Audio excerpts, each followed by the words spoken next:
நீ யாருக்கோ ஒரு நல்லது செய்யல.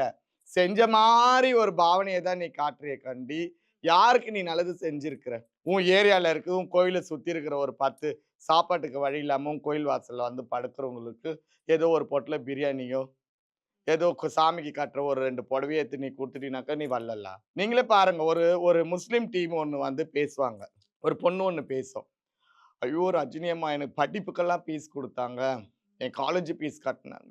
அவங்க இல்லன்னா என்னால முடியாதுன்னு அழுது பேசும் ஒரு பொண்ணு. அந்த டீமு அவங்க ஹஸ்பண்டோட சொந்தக்காரு. செட்டிங்ஸ் சம்ஸ்ருதீனோட செட்டிங் அது. சரிங்களா? ஏன் மத்த முஸ்லீம் டீம்லாம் வரல? அந்த ஒரு பொண்ணு மட்டும் பேசுது. இது வந்து நான் முஸ்லீம் சகோதரர்கள்லாம் தப்பா சொல்லல. அன்னைக்கு பேசினதுக்காக சொல்றேன். ஒரு பொண்ணு. ஃபர்ஸ்ட் ஒரு ஒரு சேனல்ல பார்த்தீங்கன்னா, நார்மலா பேசுவாங்க. 2வது சேனல்ல பார்த்தா அழுவாங்க. நல்லா அந்த 4 பேரையும் பாருங்க. அவங்களுக்கு ஒருத்தர் காலேஜ் ஃபீஸ் கட்டுற ரேஞ்சுல தான் அவங்க இருக்கிறாங்களான்னு பாருங்க. அவங்களே கட்டுற ரேஞ்சுல இருக்கிறாங்க. அதேபோல வந்து அவங்க சொல்வாங்க, ஒரு 200 பேரு அட்வொகேட்ட வந்து நாங்க படிக்க வச்சுக்கிறோம். அப்போ அந்த வேசார்பாடி பாரதி நகர்ல புள்ளைங்க பொறக்கும்போதே ரஜினி வந்து அவங்க அட்வொகேட் ஆக்கிடுவாங்கன்னு நம்பிக்கையில தான் பெத்தாங்களா? இதெல்லாம் எனக்கு புரியல. பார்க்குற மக்கள்லாம் இத எப்படி எடுத்துக்கிறாங்கன்னு எனக்கு தெரியல.